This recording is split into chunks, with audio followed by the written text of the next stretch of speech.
You're 300 feet underwater. Total darkness. The only light is the blue-white spark from the welding arc in your hand. An arc running 300 to 400 amps of electricity through a rod, inside a liquid that conducts electricity inches from your body. If your insulation fails, you die. If your air hose kinks, you drown in under 2 minutes. If a pocket of hydrogen gas ignites, you explode. And if the pressure differential shifts, something called delta P, it sucks your entire body through an opening the size of a dinner plate, and there's nothing left to recover. The estimated career fatality rate for underwater welders is 15%. 1 in 7 never comes home. This is the job nobody survives twice by luck. You're 22 years old. You just finished welding school. You're good with a torch. Better than most. You can lay a bead clean enough to pass any X-ray inspection. But topside welding pays $40,000 to $55,000 a year, and you want more. Then a buddy tells you about underwater welding. Commercial divers who weld beneath the surface, on oil rigs, pipelines, ships, dams, bridges. He says the money is insane. Entry level, $50,000 to $75,000. Experienced offshore, $120,000 to $150,000. Saturation divers who live in pressurized chambers for weeks at a time, over $300,000 a year. You Google it. The numbers are real. You find a commercial diving school. 6 months to a year of training. Cost, $15,000 to $25,000. You learn to dive. You learn to weld underwater. You learn to operate in zero visibility, in currents that push you sideways. In water so cold, your fingers stop responding. You learn about decompression tables and gas mixes and emergency ascent procedures. And somewhere in the training, an instructor says something that sticks. The ocean is trying to kill you every second you're down there. You graduate. You get your commercial diving certification. And you take your first job, probably inland. A river, a dam, a sewage outflow pipe. It's murky. The visibility is zero. You're welding by touch. Your helmet is the only thing between your face and water that hasn't seen sunlight. But the money pulls you offshore. The Gulf of Mexico, the North Sea, deep water, real money, and real danger. You are performing one of the most precise technical skills humans have invented inside the most hostile environment on Earth. Let's start with electricity. You're holding a welding electrode running 300 to 400 amps of direct current. Underwater, it's potentially lethal every second of every dive. Salt water conducts electricity with terrifying efficiency. If your insulation degrades, a crack in the cable, a worn spot on a glove, current flows through your body and stops your heart. Modern equipment has improved this. But equipment fails. O-rings crack, cables fray, and 300 feet down, there's no electrician to call. Then there's drowning, the #1 killer. 42% of all underwater welder fatalities. Your breathing apparatus is a surface-supplied system. Air pumped from above through a hose called an umbilical. If that hose gets cut, pinched, or blocked, your air stops. You have a small emergency bottle, called a bailout, strapped to your body. It gives you maybe 10 to 15 minutes.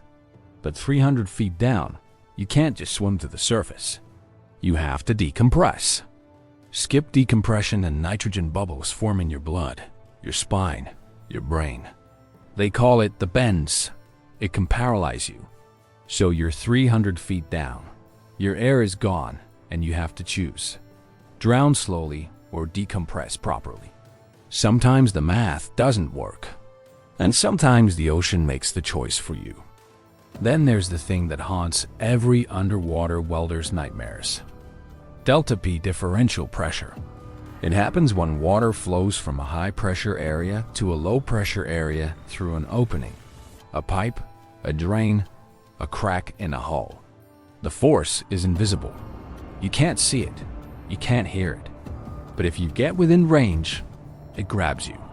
and it doesn't let go. The suction force of a delta P event can be thousands of pounds per square inch. Divers have been sucked against grates and held there. Divers have been pulled into pipes and crushed. One incident involved a diver pulled through an opening so small that his body was compressed beyond recognition.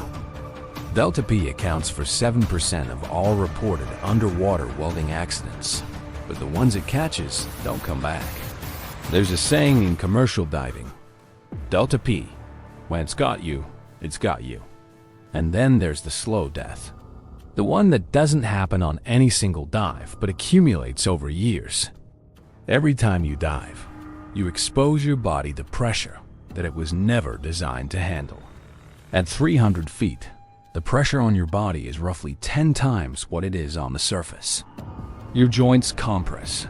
Your sinuses compress. Your lungs operate under conditions that stress every membrane.